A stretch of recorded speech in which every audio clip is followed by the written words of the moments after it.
اقوام متحدہ کی سلامتی کونسل کی صدر کرسٹینا مارک لاسن کا پاکستانی مندوب منیر اکرم کو خراج تحسین۔ سلامتی کونسل کے خصوصی اجلاس سے خطاب میں ڈنمارک کی سفیر نے کہا، منیر اکرم کی دانشمندی، حاضر جوابی اور گرم جوشی کو یاد کیا جائے گا۔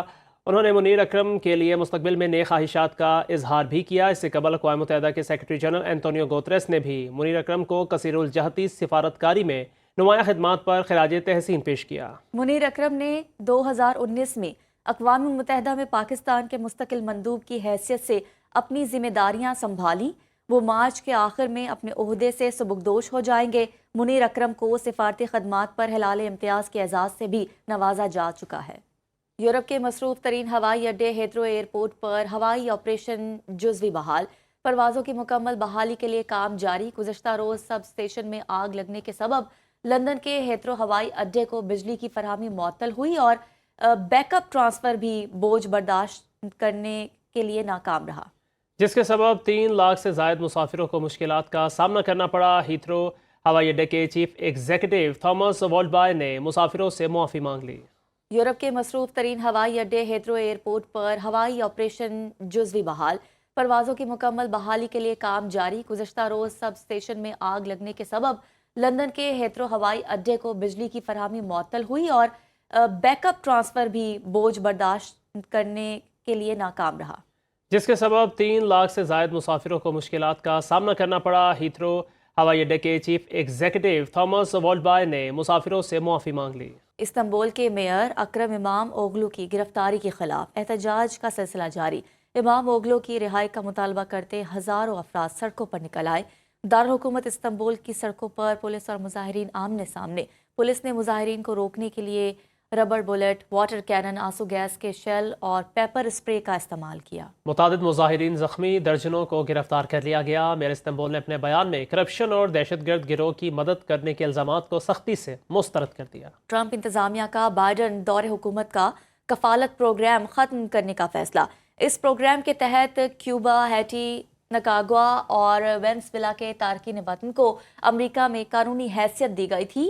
غیر ملکی میڈیا کے مطابق 5,30,000 غیر ملکیوں کی قانونی حیثیت اور ورک پرمٹ ختم کرنے کا فیصلہ کیا گیا ہے۔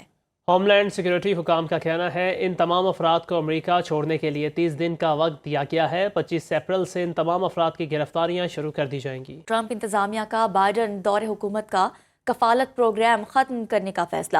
اس پروگرام کے تحت کیوبا، ہیٹی، نکاگوا اور وینزویلا کے تارکین وطن کو امریکہ میں قانونی حیثیت دی گئی تھی۔ غیر ملکی میڈیا کے مطابق 5,30,000 غیر ملکیوں کی قانونی حیثیت اور ورک پرمٹ ختم کرنے کا فیصلہ کیا گیا ہے۔ ہوم لینڈ سیکیورٹی حکام کا کہنا ہے ان تمام افراد کو امریکہ چھوڑنے کے لیے 30 دن کا وقت دیا گیا ہے۔ 25 اپریل سے ان تمام افراد کی گرفتاریاں شروع کر دی جائیں گی۔ افریقی ملک نائجر کی ریاست کدونا میں مسجد پر دہشت گردوں کا حملہ، فائرنگ سے 44 افراد شہید اور 13 زخمی ہو گئے۔ پولیس ترجمان کے مطابق مسجد میں موجود افراد نماز تہجد ادا کر رہے تھے۔ حملہ آور 12 دہشت گردوں کو گرفتار کر لیا گیا۔ نائجر کی حکومت نے ملک میں 3 روزہ سوگ کا اعلان کیا۔ افریقی ملک نائجر کی ریاست کدونا میں مسجد پر دہشت گردوں کا حملہ، فائرنگ سے 44 افراد شہید اور 13 زخمی ہو گئے۔ پولیس ترجمان کے مطابق مسجد میں موجود افراد نماز تہجد ادا کر رہے تھے۔ حملہ آور 12 دہشت گردوں کو گرفتار کر لیا گیا۔ نائجر کی حکومت نے ملک میں 3 روزہ سوگ کا اعلان کیا۔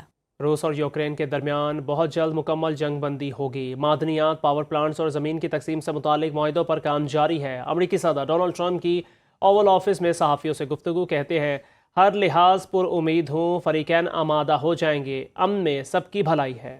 دوران تقریر امریکی صدر کا 6th جنریشن لڑاکا طیارے F-47 کی تیاری کا بھی اعلان۔ کہا F-47 ایسا طیارہ ہوگا جس کی خصوصیات اور صلاحیتیں بے مثال ہوں گی۔ دنیا نے ایسا طیارہ پہلے کبھی نہیں دیکھا ہوگا۔ ڈونلڈ ٹرمپ کے مطابق اس طیارے کی تیاری کا معاہدہ امریکی طیارہ ساز کمپنی بوئنگ کو دیا گیا ہے۔ روس اور یوکرین کے درمیان بہت جلد مکمل جنگ بندی ہوگی۔ معدنیات، پاور پلانٹس اور زمین کی تقسیم سے متعلق معاہدوں پر کام جاری ہے۔ امریکی صدر ڈونلڈ ٹرمپ کی اوول آفس میں صحافیوں سے گفتگو کہتے ہیں، ہر لحاظ پر امید ہوں، فریقین آمادہ ہو جائیں گے، امن میں سب کی بھلائی ہے۔ دوران تقریر امریکی صدر کا 6th جنریشن لڑاکا طیارے F-47 کی تیاری کا بھی اعلان۔ کہا F-47 ایسا طیارہ ہوگا جس کی خصوصیات اور صلاحیتیں بے مثال ہوں گی۔ دنیا نے ایسا طیارہ پہلے کبھی نہیں دیکھا ہوگا۔ ڈونلڈ ٹرمپ کے مطابق اس طیارے کی تیاری کا معاہدہ امریکی طیارہ ساز کمپنی بوئنگ کو دیا گیا ہے۔